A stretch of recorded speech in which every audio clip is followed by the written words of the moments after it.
On January 7th, 2015, France was struck by one of its deadliest attacks in recent history. Two masked gunmen, armed with rifles, approached the Charlie Hebdo Building and opened fire.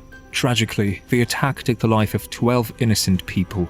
However, behind this devastating incident was an anonymous weapon supplier who also aided an organized crime gang in England. The elaborate scheme of this notorious team was a daring plot to smuggle deadly weapons from France to Kent.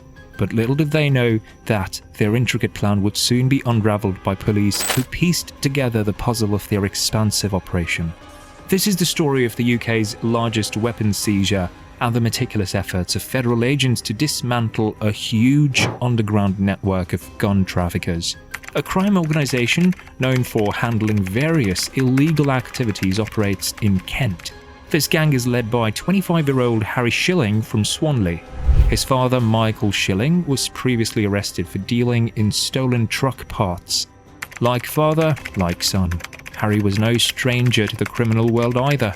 Being the mastermind behind the gang's operations, he had 4 accomplices. Michael Dufresne, 30 years old, from Bexley Heath, was Harry's co-conspirator. He was Shilling's man in Europe. David Payne, Richard Rye and Christopher Owen were the other 3 associates, each with specific roles. Although known to the police for various crimes, the gang drew significant attention from the National Crime Agency as they engaged in a particularly dangerous crime in Europe gun smuggling. In August of 2016, a man sat by the window of McDonald's, repeatedly trying to make a call. His anxious movements indicated fear and panic. There is a large cardboard box in front of him. This man was Richard Rye, Shilling's right-hand man, attempting to contact another gang member. Unbeknownst to him, an undercover NCA officer was also in the room, sitting at the opposite end. He was monitoring Rye's every little movement with his tail of eye while waiting for backup.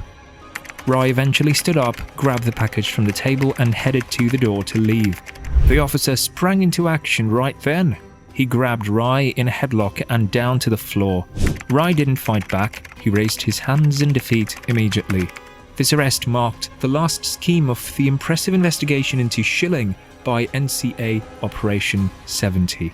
The nationwide law enforcement agency in the UK, NCA, suspected the criminal gang had access to firearms. Their hunch grew because the gang was linked to street gangs in London who would likely be interested in purchasing firearms. Consequently, the NCA started an investigation against them in March 2015, codenamed Operation.70, which quickly escalated. Their first target being monitored was David Payne, who was a 43-year-old man from Cuxton. He lived on a boat in River Medway, hence he knew how to captain. The NCA received significant information on him at a pub in Cuxton.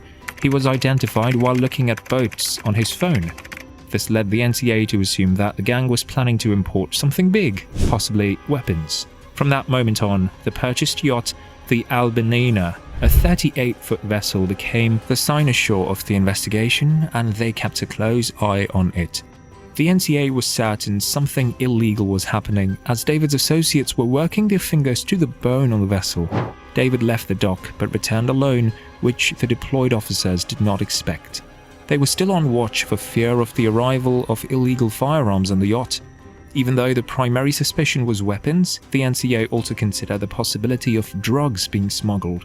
Whatever it was trafficked, the NCA knew they had to use a stealthy strategy. They decided to wait more till they found solid evidence to link Harry Shilling with David Payne. If no connection could be drawn, it wouldn't be hard for the crime gang to find another way to manage it.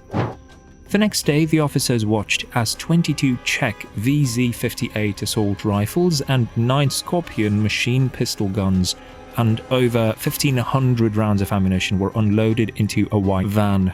The men wore blue surgical gloves when they handled the weapons in order to avoid leaving evidence.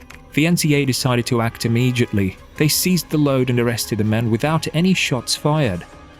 Once arrested, David promptly admitted that the bags contained guns, with one already loaded. Unaware of the situation, Harry was on the move with Michael, and the NCA received the information about it. Believing it was best to locate and capture him right away, the team headed to where he was reported to be, Orpington, in covert cars. Automatic number plate readers detected Harry's car heading to a DIY store. The officers arrived there and quickly identified the vehicle outside of the store. They waited until the two men returned to their car, and they surprised them with a show of force. 9 to 12 armed officers aimed their guns at them, ordering them to get on the floor. Harry Schilling and Michael Dufresne were successfully arrested. The men had been in the DIY store to purchase bags, pickaxes and spades, intending to use them to bury their £100,000 stash of weapons until needed.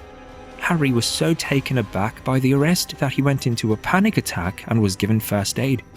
After the NCA took Rye into custody at the restaurant, they began searching for further evidence. Inside the vehicle parked at the DIY store home base, they found 2 PGP phones, but accessing them was not an easy task. Michael's phone was sent to Metropolitan Police, while Harry's was sent to Royal Canadian Mounted Police. Thousands of pages of evidence were retrieved. Among the messages exchanged between Harry and Michael were expressions of their excitement about the guns' successful import. Harry said, "We are a firm, aren't we?" To which Michael replied, "Proper heavy and armed to the teeth. No one wants beef, fam." Boastful texts from Harry, such as, "We now officially gangsters," were also discovered. It's a shame for both of them to end up as prisoners. On June 3rd, 2015, judgment was passed on the 5 members of the gang. The leader, Harry Schilling, and Michael Dufresne, who both deny the charges, were sentenced 30 years and 27 years respectively. They both received an additional 5-year extended license for charges related to gun smuggling and life endangerment. The other 3 had already admitted to smuggling the weapons. Richard Rye was sentenced to 14 years and 3 months, while David Payne, the skipper of Albania, was given 14 years and 6 months. Christopher Owen, who assisted with the unloading, received 5 years and 4 months. This audacious scheme of the gang took place right after 6 months of the Charlie Hebdo Building's attack in France in January 2015. It was later discovered that the terrorists that caused the Paris massacre and murdered 12 individuals were also supported by the same supplier as the crime gang. The NCA is still investigating this source to this day. The crime agency noted that the seized arsenal was described as 4 times the firepower used in the Paris attacks. The arrests made at Cuxton Marina, Orpington, and inside McDonald's would have been worthless if these 5 criminals had not been convicted in court. Although not terrorists, smuggling in poorly deactivated weapons was as brutal. The judge concluded the hearing by condemning the men, stating, "The sad truth appears to be that you gave no thought to, nor cared about the potentially devastating harm that could have been caused." Thanks for watching. Don't forget to subscribe and see you in the next one.